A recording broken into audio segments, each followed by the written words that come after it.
Both of them climb the same stairs. So, who does more work? Wait, they do the same work, but who has more power? I'm holding a heavy bag. So, am I doing work?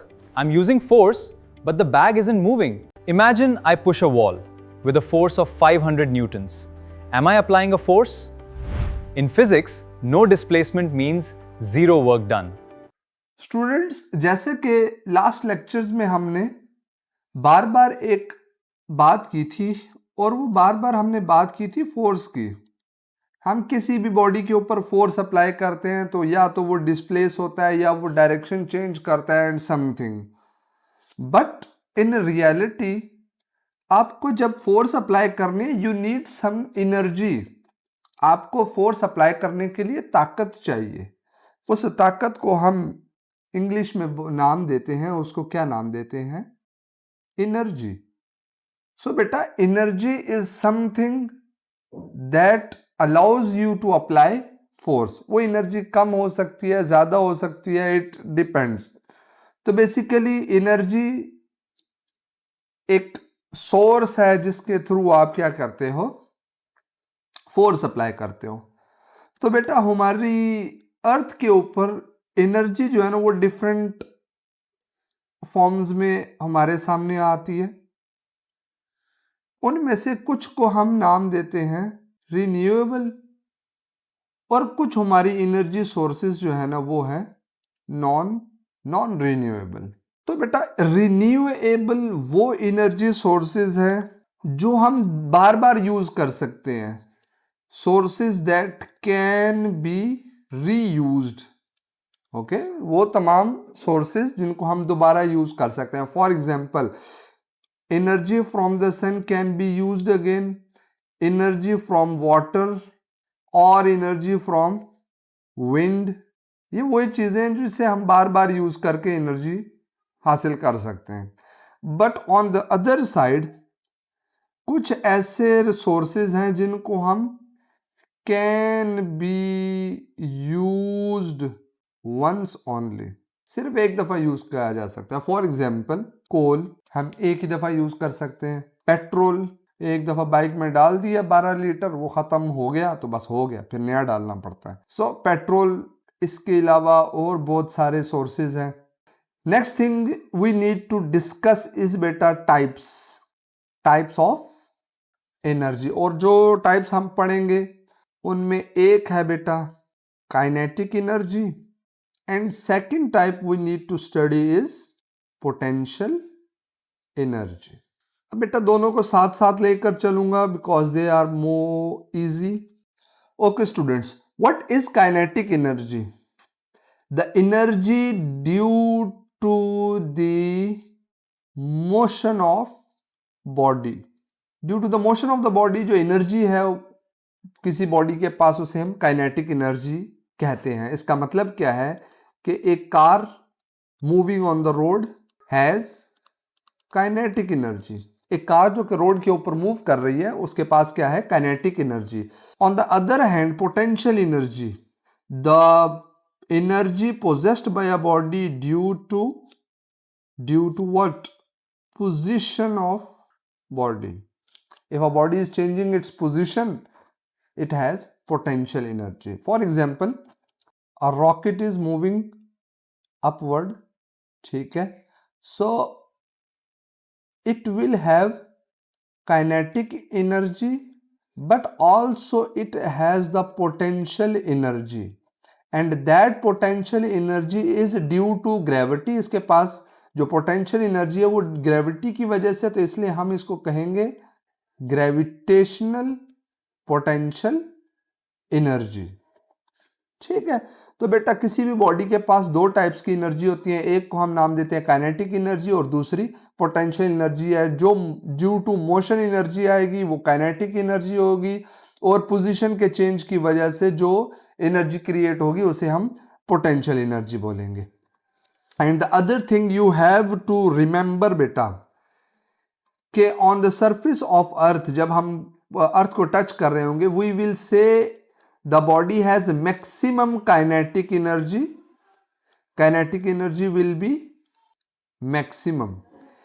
As we go upside, जैसे जैसे हम upward move करेंगे, this body will have maximum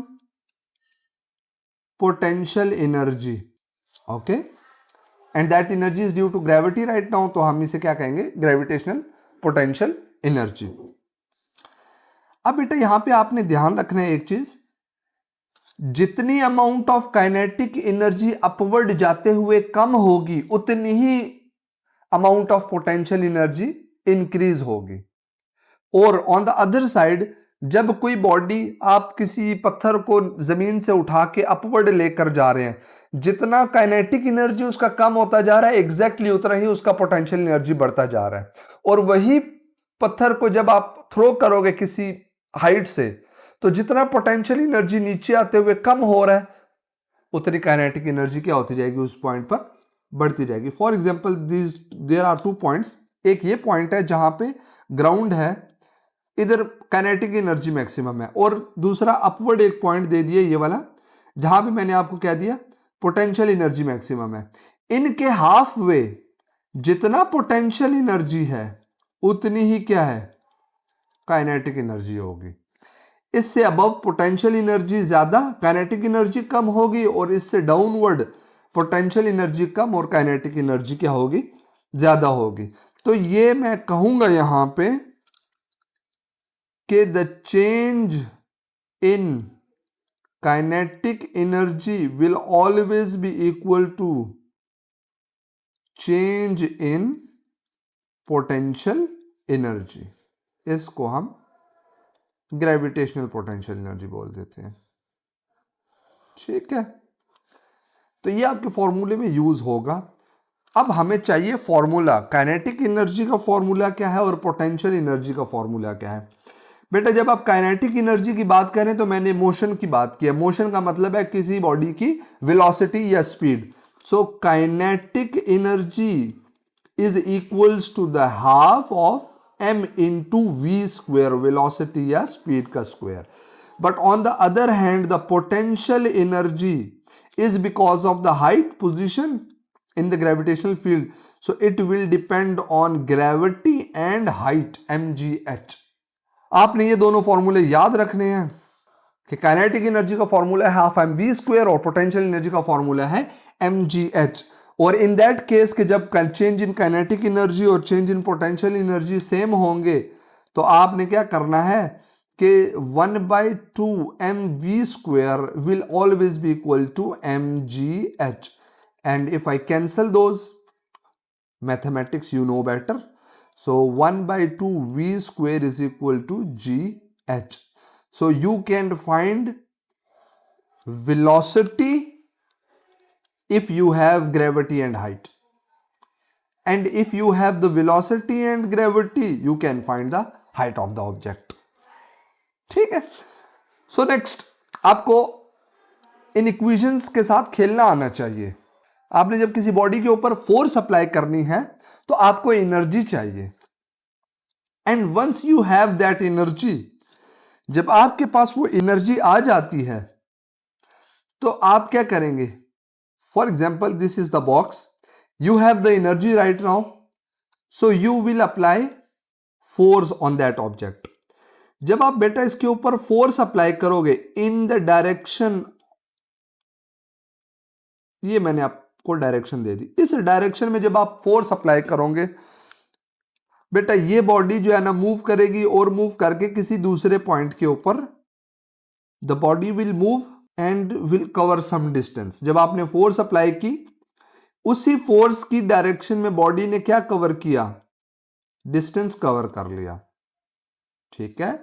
when you have the energy, जब आपके पास energy आई, आपने body के ऊपर क्या अप्लाई की, फोर्स, और एग्जैक्टली फोर्स की ही डायरेक्शन में आपने क्या अप्लाई कवर कर दिया, डिस्टेंस कवर कर दिया। So we call this as work. हम इसको क्या कहते हैं, वर्क बोलते हैं in term of physics.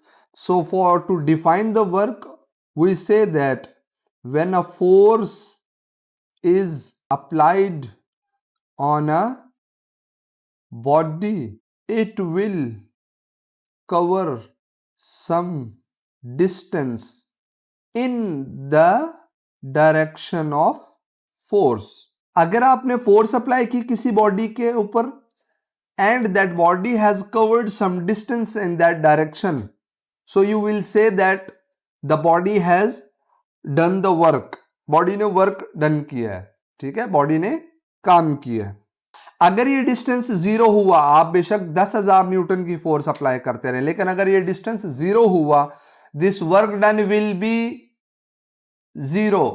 So work done W is equals to the force times the distance. अगर डिस्टेंस जीरो हुआ, वर्क डन जीरो. अगर फोर्स जीरो हुई, work done zero. The next thing we need to know is the unit. So as we know that the unit of the force is Newton and the unit of distance is meter. So the unit of work is Newton meter. फिर थोड़ा सा ऊपर जाते हैं दोबारा से. आपने energy supply की and that energy supplied turns into a work. आपके पास जब एनर्जी थी तो आपने क्या कर दिया, वर्क कर दिया, ठीक है. Basically what you have done is आपने ट्रांसफर कर दी अपनी energy and that transfer of energy showed in the form of work. तो मैं ये कह सकता हूं कि जो एनर्जी ट्रांसफर्स है, energy transferred is exactly equal to the work done. जितना आपने एनर्जी ट्रांसफर किया उतना क्या हो गया, वर्क डन हो गया. तो इट मींस दैट कि मैं यहां पे फॉर्मूले को चेंज करके ये भी लिख सकता हूं कि W is equal to delta E energy transferred and that energy transferred is equal to force times distance or displacement. As we know that the unit of energy is joule, जिसको हम J लिखते हैं, and the unit of work done is Newton meter. So जैसा कि मैंने work done को किसके equal लिखा था, work done is equal to delta E. So it means joules is equal to Newton meter. Again वही बात, आपको फॉर्मूले से खेलना आना चाहिए. So now you need to remember that the W is equal to F dot D. At the same time delta E can also be F dot D, but delta E in the form of energy transferred. Okay. The problem is now that there are two bodies, A and the other body is B. Body A has mass 2 kg and body B has also 2 kg mass. Okay. Two persons, एक अली है, अली ने apply की body A के ऊपर force F. इसी तरीके से दूसरा पर्सन है अहमद, और अहमद ने बॉडी बी के ऊपर अप्लाई की फोर्स एफ. और फोर्स अप्लाई करने के बाद body A also reached at this point and body be also reached at this point. Both have covered the same distance. दोनों ने सेम डिस्टेंस कवर किया. लिख देते हैं कवर्ड सेम डिस्टेंस. दोनों ने सेम डिस्टेंस कवर किया है. जब दोनों का डिस्टेंस कवर्ड सेम है, दोनों ने फोर्स अप्लाई एक साथ अप्लाई की है. द प्रॉब्लम इज जब हम ये ऑब्जर्व कर रहे थे तो हमने ऑब्जर्व किया कि अली ने इस डिस्टेंस को कवर किया है 10 सेकेंड्स में, और at the same time Ahmad ने ये डिस्टेंस कवर किया है इन 25 सेकेंड्स. यहां पे प्रॉब्लम आ गई है. दोनों ने 2 kg मैस के ऊपर फोर्स अप्लाई किया. दोनों ने फोर्स अप्लाई करने के बाद दोनों ने डिस्टेंस कवर किया सेम, लेकिन अली ने वहीं पे 10 सेकंड लगाए वो डिस्टेंस कवर करने में, और उतना ही डिस्टेंस कवर किया अहमद ने कितने 25 सेकंड में. तो वर्क तो दोनों ने परफॉर्म किया, लेकिन चेंज क्या हुआ है? The time is changed. तो हम इस क्वांटिटी को नाम देते हैं पावर, एंड पावर को हम फिर डिफाइन करते हैं, और पावर डिफाइन होगा किस तरह से? फिर पावर किसके ऊपर डिपेंड कर रहा है? The work done per unit time. So the power is the quantity जो कि आपको यह बताएगा कि कोई काम कितना जल्दी और कितना देर से हो रहा है। अली ने भी वही वर्क परफॉर्म किया, अहमद ने भी वही वर्क परफॉर्म किया, but the thing that is changed is time. Ali ने वो जल्दी कर लिया था, it means Ali has more power. Okay, अगर आपसे मैं क्वेश्चन पूछूं कि एक कार 10 किलोमीटर का डिस्टेंस कवर करती है 5 मिनट्स में, और वहीं पे एक ट्रक है जो कि वही डिस्टेंस कवर करता है 15 मिनट्स में, so it means that car has more power. तो पावर वो डिफाइन करता है कि आपने कितने टाइम में काम किया है। ये वर्डन की फॉर्म में हो गया। इसी डेफिनेशन को आप in term of energy transfer भी लिख सकते हैं, and that will be the energy transferred per unit time. ठीक है, in term of energy transfer ये होगा energy transfer per unit time, और in term of work done the work done per unit time is called as power. आप सब जानते हैं, इंतजार कर रहे होंगे आपके सर फॉर्मूला कब लिखेंगे। तो so we show power P in term of, because देखें है क्या पावर की डेफिनेशन में, एक वर्क डन है और दूसरा पर यूनिट टाइम है। इसका मतलब है कि work done divided by time is the formula for power, और in term of energy we can write this delta E divided by T। So the power has two formulas, और मैं एक को अलग करके लिख देता हूं। In term of energy power will be equal to delta E divided by T। अगर एग्जाम में कोई ऐसा क्वेश्चन आता है जिसमें वर्क आपको ना गिवन हो या एनर्जी ना गिवन हो, तो बेटा आपने घबराना नहीं है। सबसे पहले आप क्या करोगे, P इज इक्वल टू, इसको चेंज कर दोगे, force multiplied by distance divided by time. It can be a displacement as well, and in term of this energy can be also be force multiplied by distance divided by T। Same. ठीक है, next thing is the unit, and the unit for the power, energy or work in the form of joule, and time in term of seconds. So the power is joules per second, or we can write this, हम power को लिखते हैं in term of watts। ठीक है, so basically watt is equal to joules per second, but so we have listened about the bigger units, 1 kilowatt या 1 megawatt. अगर आपने news सुना तो वहां पे मेगावाट की बहुत जिक्र होता है। So 1 kilowatt it means that 1000 watt, and mega means this watt. ये कितने जीरोज है गिनते रहिएगा आप। Okay, so this is the power, and the things you have to know are their formulas. मैं सारे फॉर्मूले एक जगह पे लिख देता हूं ताकि आपको आसानी हो समझने के लिए। सबसे पहले बेटा आपने पढ़ा काइनेटिक एनर्जी, और काइनेटिक एनर्जी आपको मैंने बताया किस की वजह से, due to its motion, and we write the formula 1/2mv²। Second thing आपने बेटा पढ़ा potential energy due to its position, और in the form of gravitational potential energy, तो हम इसको लिखते हैं mgh।